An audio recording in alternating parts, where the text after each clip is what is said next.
In today's world, we are increasingly dependent on technology. Our business and personal lives rely on it, but as you've probably noticed, it's unreliable. They promise it'll get better, but it usually gets worse. Our computers are slow, so we end up squinting at smartphones and tablets. We live in constant fear that something's going to happen to our personal data, so we're scared into paying for fake protection that proves useless when disaster strikes. Update attacks, fake Wi-Fi, cloud control, and other industry scandals are designed to keep the money flowing. The jokers we pay to fix our stuff have no clue what they're doing, so they do a virus scan and then wipe out our precious photos. Intelligent, successful people feel intimidated by the chaos and think it's somehow their fault. If they only knew what the industry was doing to them, they'd get torches and pitchforks. If only we had someone to explain it all in plain English so we can start protecting ourselves. Oh wait, we do! It's the Computer Exorcist Podcast with your host, Mark Anthony Arena.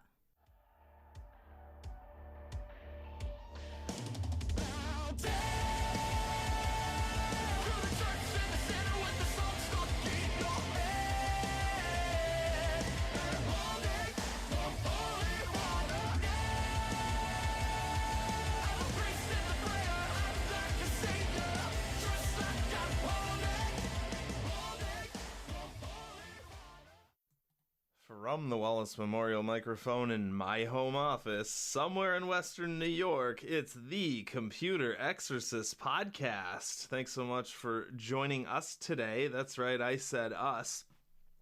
My name is Mark Anthony Arena, and I have a special guest for you today, a very special guy who is phoning in for the occasion. We've heard from Dr. Mike, and we've heard from Sergeant Tim, and today, for the first time, we're going to hear from Cousin Joey. Marky Mark, what's up, buddy? Hey, so, you're not technically my cousin, but what happened was I was on a double date a couple years ago, and we were talking, and I go, wow, you sound just like my cousin. And he goes, I am your cousin. And this is my best friend. That's right. He's kind of a cross between De Niro and Stallone, except he knows about cars. And a lot shorter. So, yeah, how are you? You ready to do this? I'm good, Mark, man. How's your mom and your dad? Everyone's great. How you doing? How's your family? Hey, everything is good. You know what I mean? Hey, all right. Couple things. First of all, tell us about your background, about your career. Oh, boy, I don't know where to start, but for time's sake, Mark, I just grew up spinning wrenches as a kid on bicycles. Then I went to the marine industry. We're building boat motors. Long story short, then I went to cars. Then I went to heavy construction equipment. Really? So I guess I kind of have my hands a little bit of everything, so to speak. Bada beep, bada bop. Bada bop, bada boo. Yeah. Can anyone tell where this guy's from? Hey, listen, come on, huh? Forget about it. Forget about it. No, but Mark, you know, I mean, we had that bond early on because you love everything mechanical like myself, and you love vehicles, and that was something that drew me to you, Mark. And we're both incredibly Italian. A little bit. A little bit. I'm so glad you're joining me today. I'm so excited to get your insight on some of these crazy articles. That's very nice of you. Thank you very much. What do you think? You're a listener of the show, right? Oh, I love the show, Mark. I've heard every episode. Amazing. That's so cool. So, let's see. First article here for Cousin Joey. This is from March of 2020, Car and Driver magazine. Ezra Dyer, you know who he is? I do not, but I have heard you talk about him. Brilliant. Yeah, brilliant journalists here in the auto industry. So I'm going to read my highlights of this article, and then I'll ask for opinion. 10-4. Grand totaled. A drastic Nissan Xterra repair estimate prompts drastic measures. The dealer's quote to fix my friend's 2002 Nissan Xterra was $7,200. Granted, it has the supercharged V6 and a manual transmission, but $7,000? It's not worth $7,000. When it comes to beloved but not particularly valuable old cars, my position has been that there's fixed, and then there's fixed enough. All we need, right?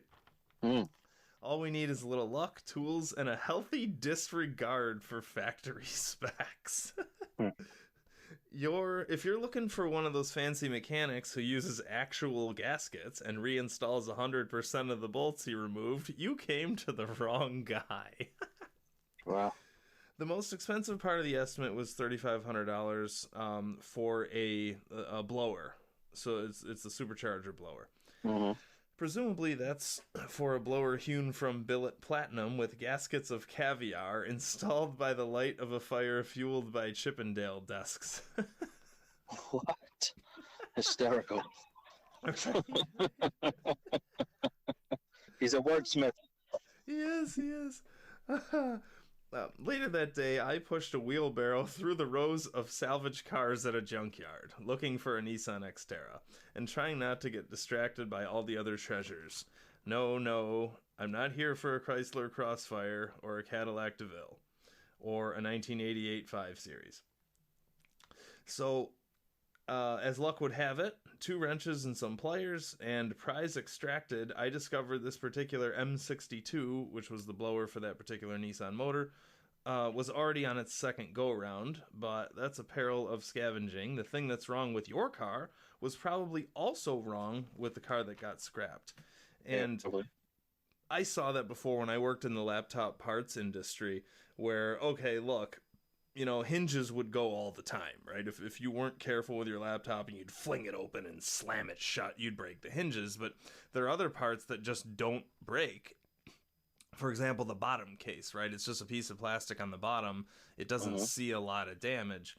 So what Ezra's saying here is, look, on any given model of laptop or car or whatever, there's usually one part that blows before others do, or some part that was made wrong, or some part that's more troublesome, or more likely some part that is more exposed to wear and tear. Does that make sense so far? Absolutely, yeah. So in this case, it was the blower on the supercharged V6 motor in the Nissan Xterra.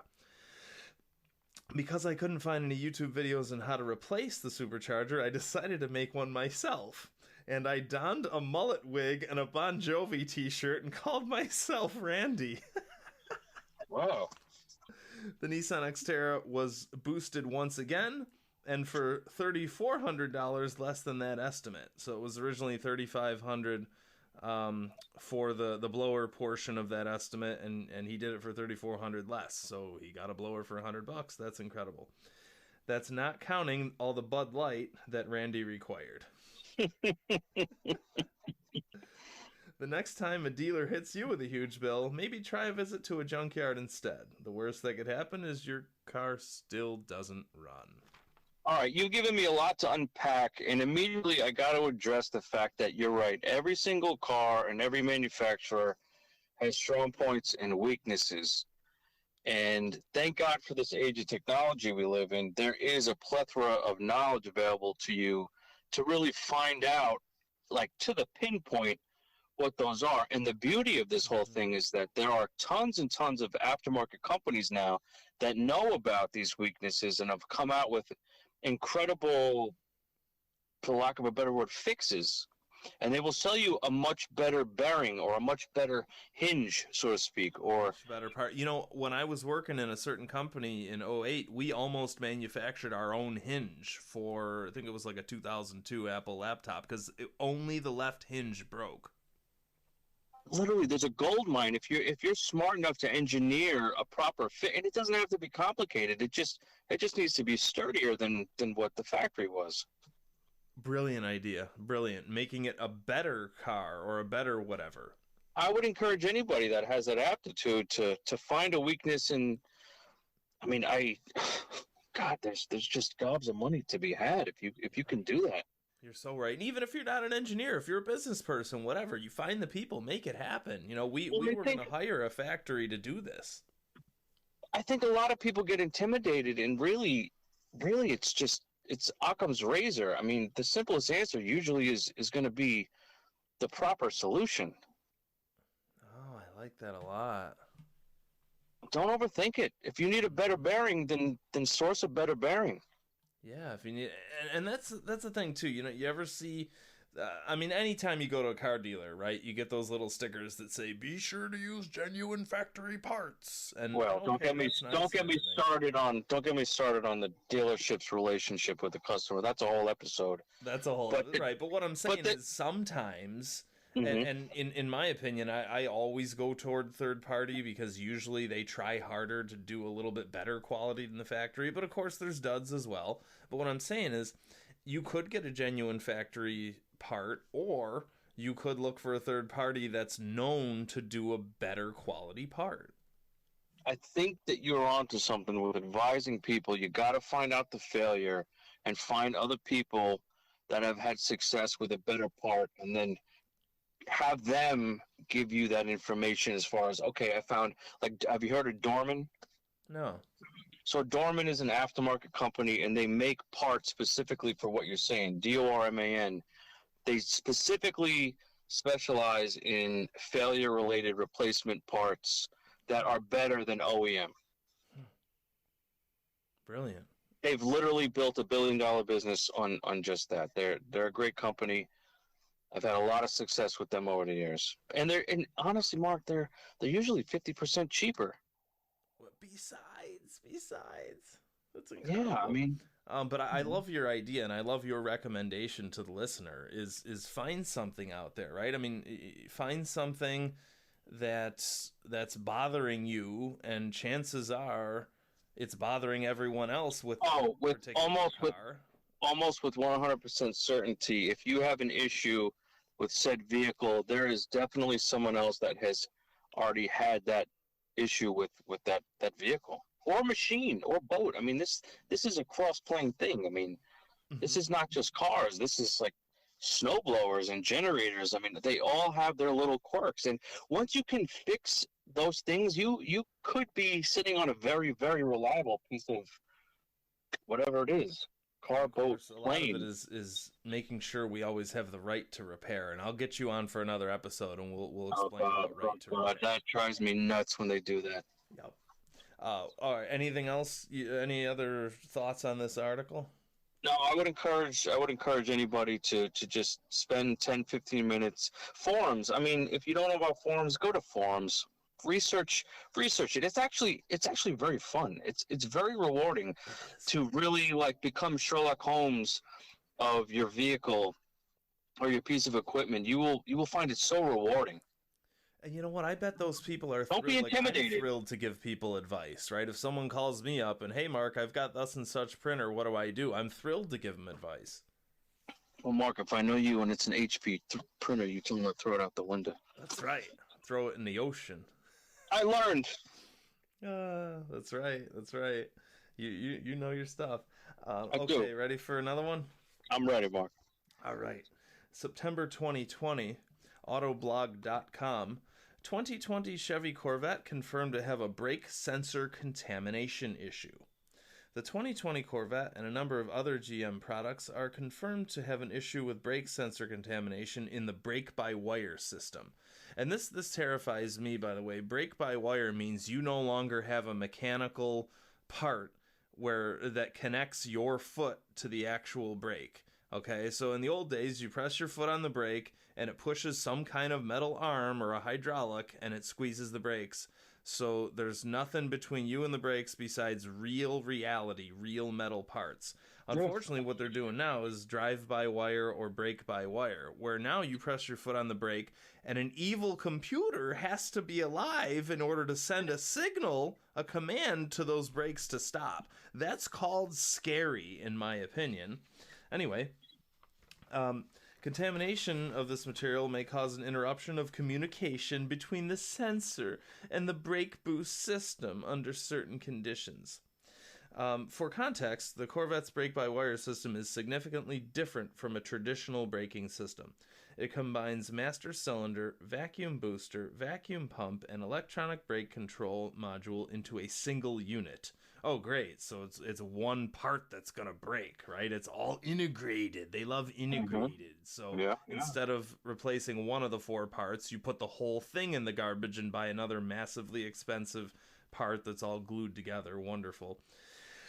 if there's an interruption of communication with the electronics, brake boost assist could be lost, requiring more brake pedal force to bring it to a stop. Okay, fine. I'm okay with this because at least your foot is still physically connected to the brakes. It's just the boosting system that's electronics. Okay, so if your power goes out in the car, whatever, at least you are able to press very hard with your foot, press really hard, and you'll be able to stop it. That's cool. Good to know. Yeah, that's very good to know, for crying out loud, right? These jokers haven't completely destroyed this industry, right? Oh, yeah, you can just rely on a computer. Computers are trustworthy. Yeah, when was the last time anyone here had a computer problem? Raise your hand, everyone on Earth. Copy. Glad at least you agree. GM says a warning light will come on if brake boost assist is lost. So instead of actually fixing the problem and putting their energy toward designing something that doesn't break constantly, oh, we'll just put a whole billion-dollar computer circuit system so that it has a warning light so you know when your thing breaks. Wow. It's crazy. Thoughts? All right, so this is frightening. This is frightening its implication because I remember my grandpa telling me when I was little, he said, Joe, you got to get a car with roll down windows because if you ever drive off a bridge, you can roll down the windows and swim to shore. And that is such a fearful, extreme example, but there's a little bit of truth because really, I mean, what are you gaining by having that extra millisecond of reaction? Because that's where they do it, right? It's reaction time. They want to be able to market the vehicle to a higher end customer. And maybe it does react a little bit faster. But in my humble opinion, yeah, that's a little frightening. That's a little frightening in that there is no tangible connection between my foot and my brake calipers, basically. And I mean, in their defense here, they're saying, just the electronic boost is electronically controlled, but you can still push your foot down and it will put you said force that, on the but brake. So that's okay. So you think that it would be okay, like in an emergency situation? Do they elaborate on that? I've driven cars without power brakes, or an old car that has, or think about it. If you're like rolling your car down your driveway and you don't feel like starting it, you just want to put it in neutral and roll it down the driveway. Yeah, you just push hard with your foot and you're fine. Right. What bugs me is that GM spent zillions and zillions on computer circuits to warn you when it doesn't work instead of actually. But Mark, technology becomes cheaper by the year. I mean, think about 20 years. Think about 20 years ago when you had a mirror that would defrost for you, or those little warning lights that are in mirrors, right? I mean, this is all, or a rear view camera. 20 years ago, this was all like super high end stuff. Now you could get a brand new Kia for $19,000 and change that has all these bells, because technology is cheap now, and it's going to get even cheaper. I just don't like that it gives people the feeling that they can get away with being lazier and making a shoddier product because it's cheaper. Well, I do agree with that. It definitely makes me uneasy, though. I don't know. It's like the planes, right? Everything is fly-by-wire in planes, and that's a whole other conversation. It's just, I guess because it's fly-by-wire, I get nervous as a mechanic. Mm-hmm. And like you said, all right, so they have some fail-safe thing. I mean, brake contamination, what is it? Would you say brake sensor contamination? Mm-hmm. I mean, you would think that they would think about that, right, when they were building this whole thing. I don't know. Nah, why would they do that? They'll just do a recall, do an update. No, they have to. They have to, Mark. Yeah. Actually, that was a couple years ago. I was ranting about that first year of Corvette where they had an issue where the front trunk was flying open. Right.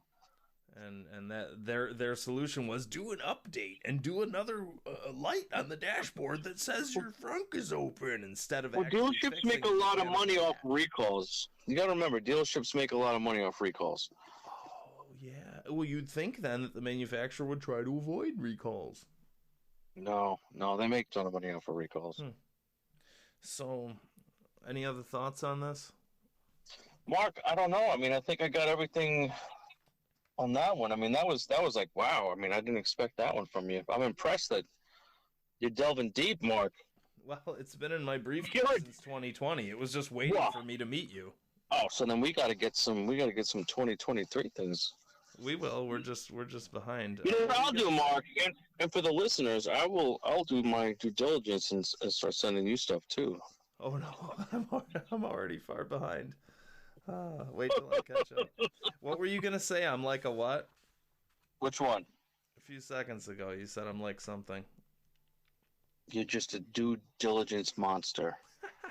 I don't know what I was gonna say. I'm sorry. You can rewind it. Yeah, right. Okay.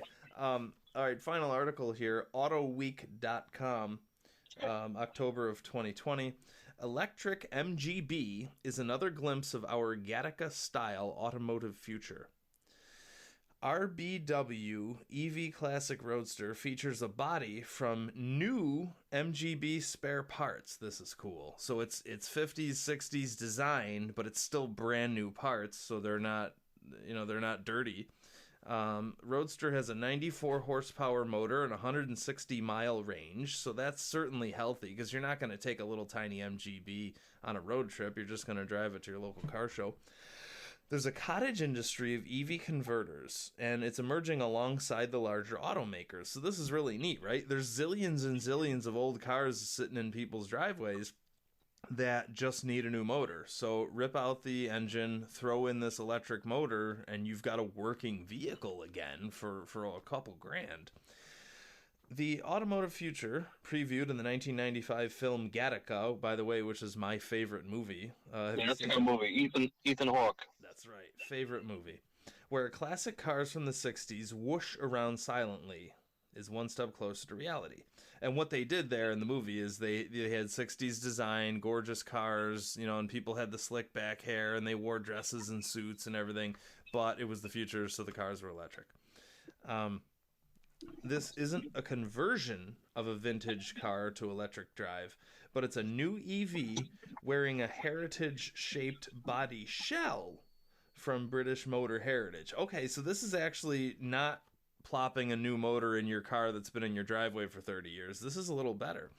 It's different. So it's a brand new EV under the hood, but it's wearing a body shell that's shaped like a 60s car, but it's brand new metal. Okay. Brilliant. The battery sits under the hood while the electric motor is at the rear. Not only does this achieve good weight distribution, but should also replace the original MGB's rear-wheel drive dynamics. Replicate. Sorry, it'll replicate the original car's driving dynamics. All right, that's fine. Yeah, that makes sense because there's motor at the rear and, or rather, the weight distribution. Okay. 94 horsepower motor. 0 to 60 in about 9 seconds. So it's still that vintage experience. Top speed of 80 miles an hour. Patented system has the Hyperdrive Innovations lithium-ion battery under the bonnet, independent suspension, regenerative braking, wow, digital gauges, and a Pioneer stereo. That's cool. It's a generic stereo, so you can put your own stereo in instead of these evil iPads that are glued to the dashboard that tell you how to drive. I like that. I agree. Yeah, I like that. Mm-hmm. What is even more exciting for us is the RBW system can be installed into other body shells, such as Austin Healey, Jaguar E-Type, Mini, and more. Each car is built to the client's personal specifications. The opportunities are endless and therefore safeguards the future of classic motoring. It's not cheap. The Roadster starts at 90,000 pounds. Whoa!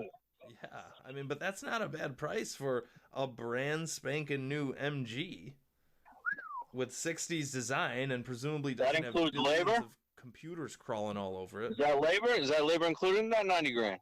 I believe that's everything, yeah. Copy. Out the door. So, of course, it's more about style and a Roadster experience, right? I always say this. When I buy a convertible, I don't buy it for the convertible. I buy it for the sky. I'm just buying a metal bucket that shows me the sky while I drive to work, right? I like that.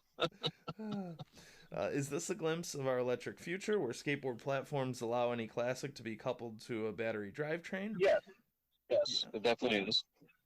Yeah. I just love the fact that it won't have parking sensors and lane sensors and what I'm calling shame on you electronics, right? I was just driving a new Subaru the other day and it was awesome, but it had all this shame on you, there's someone in your lane. And I've heard articles before, I might have read one recently that said if you're trying to move away from a bicyclist and then the car is shaming you and yelling at you and nudging the wheel back to the center of the lane and then smashes into the bicyclist that you are trying to avoid.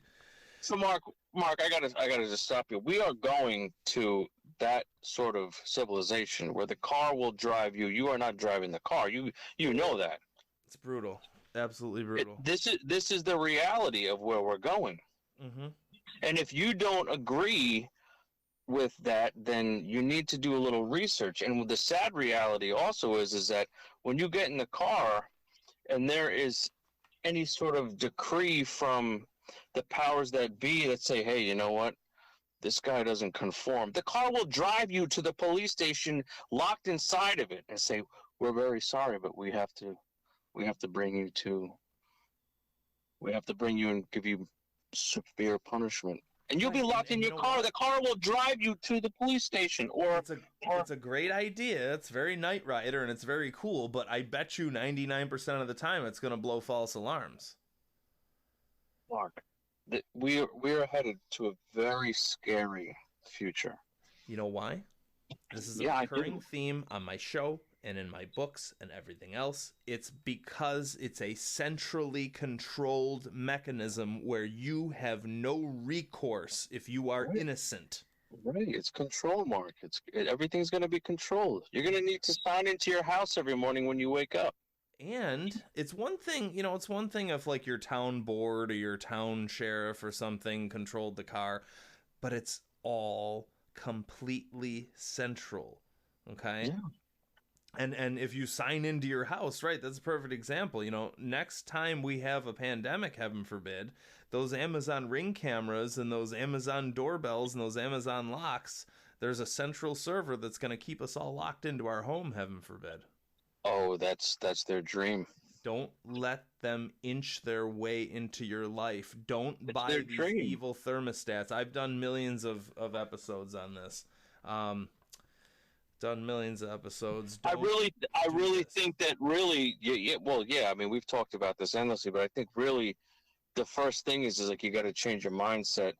None of this stuff is going to make your life better, and if anything, it's going to literally bring major detriment to your life. And whether you believe it or not, everything is going to be monitored. Exactly. Change your mindset. Cousin Joey said it best, folks. Change your mindset. Nothing's going to be better. It's all out to monitor and control. It really is. This is not about convenience. This is about control. Right. All of it. They dangle. It's just like the Capital One spyware. It's a legalized piece of spyware that latches onto your web browser, records everything you do and read and buy, and then dangles a penny in front of you. Oh, no, I got 6 cents this month from Capital One. I got 10 cents. Wow. It's absurd. But you know what? I see it with coworkers all the time, and their mindset is in another place, which is steered. Their mind has been steered in that direction on purpose. And it takes somebody with a little bit of clarity to explain it to them in layman's terms, like, hey, guess what? What you think is this is really not this. Right. What you think is good actually isn't. You know what I mean? But a lot of people, you know what, Mark? Let's cut the. A lot of people don't care. Yeah. There's that. Well, and that's their prerogative. That's their prerogative. That's their prerogative. They don't have to care. Because they're so overworked, right? They just don't want to care. I just want to come home and watch TV, and I don't care because they're so. They're overworked, and they're also undereducated. Yeah. I mean, I'm a thinker, right? In elementary school, something dawned in me that said, hey, wait a minute. Why does this have to be this way? Like, why do we have to do this, right? But not everyone's a thinker. I get that. So it's it's up to us to tell people, hey, look, that's actually a scam. They're dangling a penny in front of you, and they're claiming that Subaru EyeSight is for security to protect you. And I love Subaru, but you don't want that EyeSight mechanism protecting you from anything. Well, the whole thing always goes back to, we're trying to save your life, and that's how they market it. Right, fear and greed, right? Always. Fear and greed. Fear is the number one seller. You're right. Every commercial, they have to say, followed closely by sex. Well, there's but every commercial has to be safe and secure, right? Yeah, it's a scourge. Yeah. Humanity is in for a rude wake-up call, unfortunately. Yeah. Not just America, this whole planet. Yeah. So the idea here, to finish up the article, is, look, this is pretty cool. I love you. Because it's not billions of sensors, and it's not a centrally controlled autonomous vehicle. It's just plopping a battery into a really sharp-looking 60s car that was designed when people had style and class. And it's from a small mom and pop, too. That's another huge thing, right? Whenever there's a paradigm shift, like when we went from CRTs to flat screens, right? It's a chance for new brands to emerge and thrive. Sure. So, and they say, of course, the MGB isn't the only classic. There's plenty of classic American muscle cars that have a small industry of replica parts, right? Couple that with a modern interior and a nice head unit infotainment system. Supposedly, you can make your own Ford Mustang, like a 1966 Mustang, out of all brand new parts today. Is that true? I believe it is. Brilliant. From my knowledge, yes. That's cool. Yeah. I've heard rumors. Closing thoughts, Cousin Joey. Cousin Mark, you have brought a lot of information, which I didn't expect. Man, I could talk cars with you all day, but I think really the next episode would be even better, because I think we're going to get some current information. We're really going to bring things up to speed. I'm gonna bring you up to speed on some things that I despise, and some major things that are quite frightening. And I think maybe there is a couple people out there that might say, "Hey, I didn't know about that." Hopefully. That's really kind of like you're in my front yard, shining lights in my yard, and you don't even care. And it's like, well, you need to get off my property, so to speak. That's a metaphor, but especially with car. I mean, like, I could tell you stories how cars today talk to my dealership and tell them the exact mileage. We don't even have to ask. The car is telling our dealership what the mileage is as soon as we ask for it. Oh, I've heard rumors where BMW will refuse to certify your car as pre-owned if you don't get the service intervals. You don't service the car exactly when they tell you to. Yeah, they all have that. Brutal. And you understand the revenue that they generate because of that alone? Uh-huh. I mean, you could get the same quart of oil off of Amazon, literally the same exact from the same manufacturer for $4, and at a dealership it's going to cost you $12 a quart. Brutal. It's just highway robbery. Quite literally. Oh, you freaking guy. You guy. All right, listen, I love you, and I do have to run, so I want to tell your viewers that I will be back whenever you invite me back, and next time I will bring some good stuff for you. Hey, thank you so much, buddy. It's so great to have you on, and hope you folks liked Cousin Joey, and we'll talk to you soon. Thank you so much. All right, I love you, Mom and your dad. I'll talk to you soon. All right. Bye. Bye.